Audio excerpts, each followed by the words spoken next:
Donc c'est un sujet évidemment tout à fait important sur lequel on va essayer de faire un point. Marisol Touraine l'a rappelé tout à l'heure, la place de la France à l'international est tout à fait importante. Notre système de santé est reconnu objectivement parmi l'un des meilleurs du monde. Nous avons créé chacun à nos niveaux des liens très importants de service à service, entre nos universités, entre nos CHU. Et puis dans cet environnement, on pourrait se dire finalement tout va mieux pour le meilleur des mondes. Pas tant que ça, pour deux raisons importantes. La première, c'est que depuis une vingtaine d'années, s'est développée un peu à bas bruit une structuration de patientèle solvable de classe moyenne qui s'est projetée sur un marché désormais mondialisé et sur lequel notre pays n'est pas si bien positionné que cela. C'est le premier aspect important qu'il faut développer. Le deuxième, c'est que dans la structuration de notre offre à l'international, nous ne disposons pas encore aujourd'hui d'outils qui nous permettent d'être pleinement concurrentiels par rapport aux autres pays développés qui, eux, se portent sur ce marché. Donc on a, je ne sais pas si, oui, la présentation est là, donc on a effectivement ces deux enjeux qui ne constituent finalement que deux facettes d'un même sujet dans le positionnement de notre pays à l'international. Je voudrais donc très rapidement l'aborder sous deux, alors je ne sais pas comment marche, si ça y est, trois. D'abord, un contexte que je rappellerai brièvement, les lacunes actuelles et puis bien sûr surtout les propositions, on va y aller très vite. Bon, le contexte, tout démarre un peu avec le rapport qui avait été commandé par Marisol Touraine et Laurent Fabius à Jean de Cavasdoué, qui a été donc publié en 2015 et qui rappelle effectivement à quel point notre pays est aujourd'hui peu positionné dans la structuration de l'accueil des patients étrangers. Et il montre ce rapport, alors dont les chiffres ont été un peu discutés après coup, mais il montre quand même qu'on a un potentiel très important. Vous voyez, Jean de Cavasdoué nous fait rêver en disant qu'on aurait potentiellement un chiffre d'affaires de 2 milliards d'euros et qu'on pourrait créer 30 000 emplois dans l'hypothèse où on développerait cette activité. C'est qu'effectivement, sur ce marché mondial, on a un nombre de patients étrangers dans le monde qui a été multiplié par 2 en 5 ans, qui est passé de 7,5 millions à 16 millions entre 2007 et 2012, un marché qui est estimé à 130 milliards d'euros et une croissance annuelle d'environ 20% qui est liée au développement, encore une fois, de cette patientèle internationale de classe moyenne solvable. Ce n'est pas simplement l'émir du Qatar qui sera à l'IGR qui constitue le cœur encore une fois de cible, mais bien une structuration beaucoup plus importante. Alors, dans ce contexte, nous avons aussi, et je remercie bien sûr Éric Trottmann et Elvira Ronica de l'avoir rappelé, une structuration étatique, mais qui est un peu complexe. J'espère qu'ils ne demanderont pas de dire cela. Pour l'opérateur de base, on a parfois un peu de mal à se repérer dans un environnement qui est dominé à la fois, bien sûr, par le ministère des Affaires sociales, mais aussi par le ministère des Affaires étrangères, mais aussi par des financeurs, que peuvent être l'AFD, mais aussi par des structures satellites qui ont été créées, comme Business France, comme Expertise France, qui est une nouvelle structure. Et on a parfois un peu de mal à se repérer dans ce maquis, et on a un péché originel en France qui est dans l'absence de structuration globale, alors que d'autres pays ont des structures beaucoup plus rassemblées, et tout l'enjeu effectivement pour nous, c'est d'aller vers cette structuration. Alors tout d'abord, en essayant d'apparaître comme une véritable institution CHU Export et en constituant bien sûr un groupe CHU pour structurer notre offre internationale. Je crois que c'est le message essentiel, c'est celui-là, comment on peut se regrouper pour essayer de structurer effectivement cette offre. Alors, les inconvénients ou les lacunes de notre système, nous les connaissons. Aujourd'hui, un certain nombre de problèmes juridiques qui nous empêchent de pouvoir développer en particulier des offres commerciales là où d'autres pays peuvent le faire. Et puis peut-être une sous-communication sur ce qu'est la position de la France. On a trop souvent tendance, c'est un peu l'hospitalisme français, à considérer que parce que nous sommes le meilleur système au monde, eh bien nous n'avons pas à communiquer sur ce que nous sommes au-delà de ce que nous faisons dans une activité particulière. C'est une grave erreur parce que sur le marché mondial aujourd'hui, on est très très vigoureusement concurrencé par beaucoup d'autres pays qui développent une stratégie de communication groupée alors que nous ne le faisons pas suffisamment. Alors, quelques axes.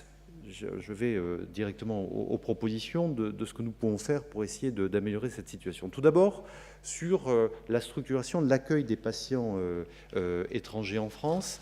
On a, sous l'égide d'ailleurs des ministères, développé une brochure commune qui a été travaillée par les fédérations hospitalières, à la fois publiques et privées. Ça, c'est une première initiative. Et on a désormais disponible dans nos postes consulaires cette brochure dont vous voyez la pochette ici, venir se soigner en France, donc qui explique un peu les atouts de notre système de santé. C'est une nouveauté, elle est distribuée dans le réseau consulaire depuis à peine quelques semaines. Elle va se développer aussi sous forme électronique. Et donc ça, c'est très important d'avoir effectivement ce premier outil de communication qui est une nouveauté.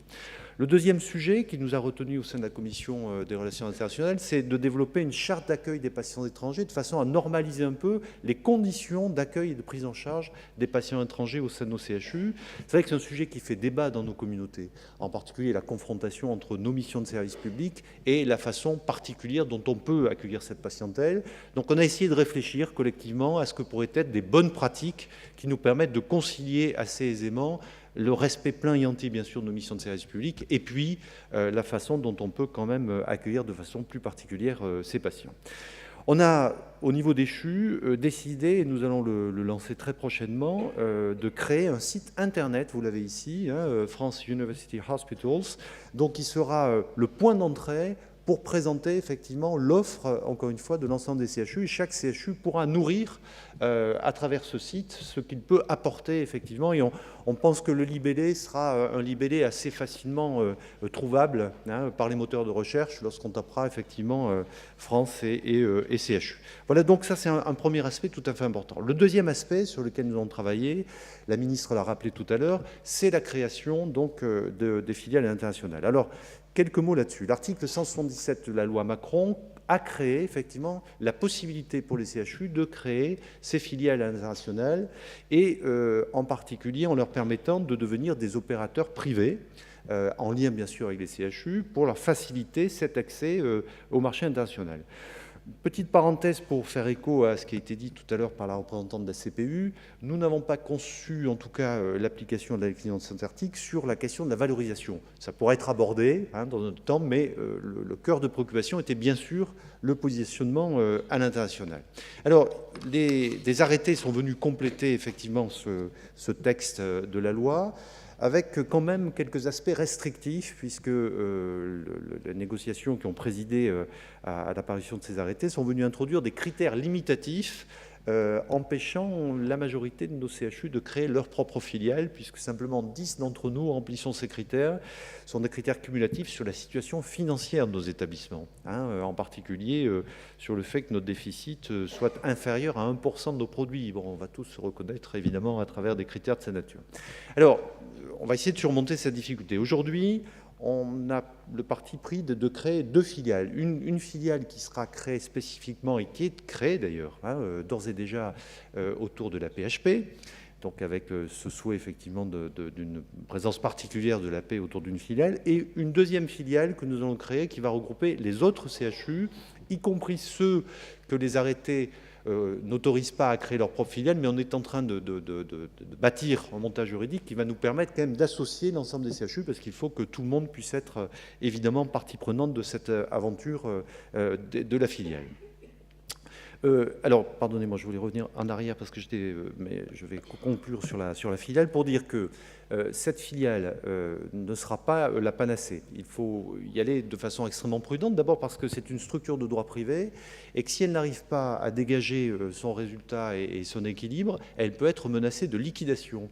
Ce qui, bien entendu, est un environnement assez étranger à celui que nous connaissons, confère ce que j'évoquais à l'instant sur le niveau de nos déficits.